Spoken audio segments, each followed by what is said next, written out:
اعوذ باللہ من الشیطان الرجیم بسم اللہ الرحمن الرحیم۔ پیارے دوستو، آج ہم حضرت ایوب علیہ السلام کی زندگی کے کچھ حالات و واقعات آپ سے بیان کریں گے۔ حضرت ایوب علیہ السلام حضرت ابراہیم کی اولاد میں سے تھے۔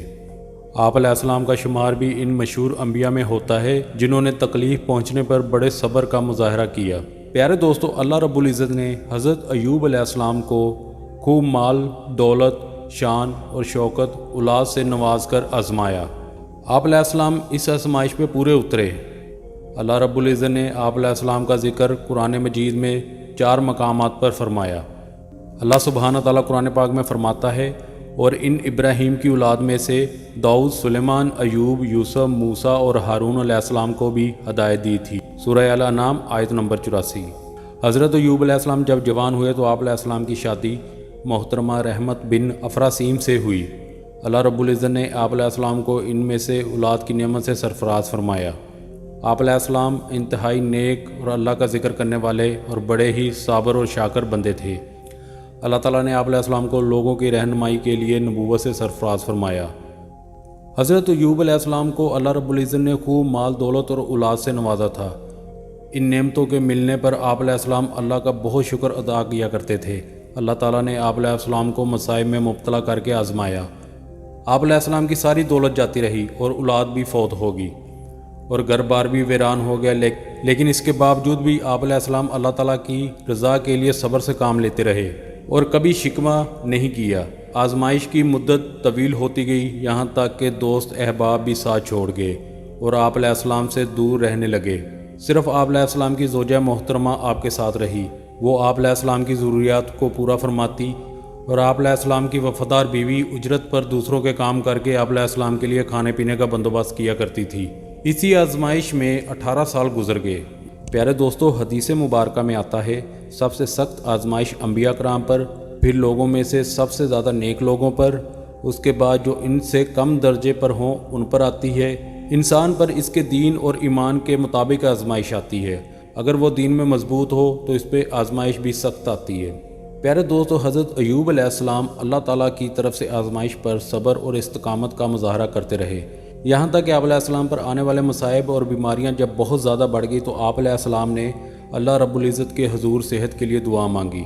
پیارے دوستو، جب حضرت ایوب علیہ السلام نے بارگاہ الہی میں گڑ گڑا کر اپنی صحت کے لیے دعا مانگی تو اللہ رب العزت نے آپ کی دعا قبول فرمائی، اور اللہ سبحانہ تعالیٰ نے فرمایا، جہاں آپ تشریف فرما ہیں وہیں اپنے پاؤں کو زمین پر مارے، اس میں سے ایک چشمہ جاری ہو جائے گا جس سے آپ غسل کریں، سب بیماریاں دور ہو جائیں گی اور اسی چشمے کے پانی کو پی لیجئے، اندرونی بیماریوں سے شفا مل جائے گی۔ چنانچہ حضرت ایوب علیہ السلام نے ایسا ہی کیا۔ اللہ رب العزت نے آپ کو صحت کاملہ عطا فرمائی، جس کے بارے میں اللہ سبحانہ تعالیٰ نے قرآن پاک میں یوں ارشاد فرمایا ہے، ہم نے انہیں کہا اپنا پاؤں زمین پر مارو، یہ ٹھنڈا پانی نہانے اور پینے کے لیے ہے۔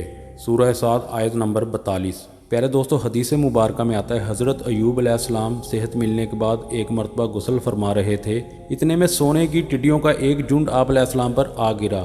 آپ علیہ السلام ان سونے کی ٹڈیوں کو مٹھیوں میں بھر بھر کے کپڑے میں ڈالنے لگے۔ اللہ رب العزت نے فرمایا، اے ایوب، کیا میں نے تمہیں اس دولت سے بے نیاز نہیں کر دیا جو تم دیکھ رہے ہو؟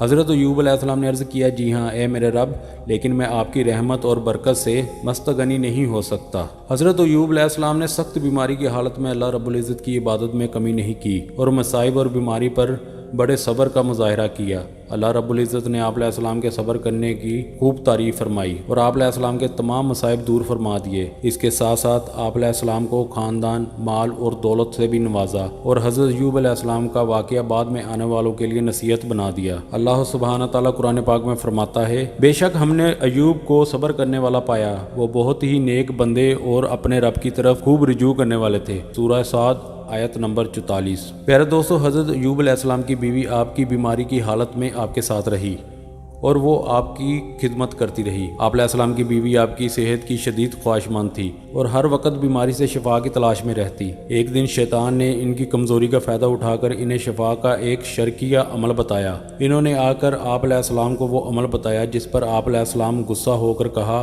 کہ وہ شیطان تھا اور تم شیطان کی باتوں میں کیوں آ گئی، اور ساتھ میں آپ نے قسم اٹھائی کہ مجھے اگر اللہ تعالیٰ نے شفا دی تو میں تجھے 100 کوڑے ماروں گا۔ چنانچہ جب آپ علیہ السلام تندرست ہوئے تو قسم پوری کرنا چاہی۔ آپ علیہ السلام کی شریعت میں قسم کا کفارہ نہیں تھا بلکہ قسم توڑنے کی سزا 100 کوڑے تھی۔ اللہ تعالیٰ نے آپ علیہ السلام کو اپنی قسم پوری کرنے کا ایک ایسا راستہ بتایا جس سے آپ علیہ السلام کی قسم پوری ہو گئی اور آپ علیہ السلام کی بیوی کو سخت سزا سے بچا لیا۔ اللہ تعالیٰ کے حکم کے مطابق آپ علیہ السلام نے 100 تنکوں والی جھاڑو لی اور اس سے ایک مرتبہ اپنی بیوی کو مارا جس سے قسم پوری کر لی اور انہیں تکلیف بھی نہیں ہوئی۔ پیارے دوستو، حضرت ایوب علیہ السلام اور ان کی بیوی بڑے ہی پرہیزگار اور اللہ تعالیٰ کی طرف خوب رجوع کرنے والے تھے، اس لیے اللہ تعالیٰ نے ایسا راستہ نکال دیا جس سے دونوں کے لیے سہولت تھی، جس کا ذکر اللہ سبحانہ تعالیٰ نے قرآن پاک میں یوں ارشاد فرمایا، اور اللہ نے فرمایا اپنے ہاتھ میں تنکوں کی ایک مٹھی جھاڑو لے کر اس سے اپنی بیوی کو مارو اور اپنی قسم نہ توڑو۔ سورہ صاد آیت نمبر 44۔ پیارے دوستو، حضرت ایوب علیہ السلام اللہ تعالیٰ کی طرف سے آنے والی آزمائش میں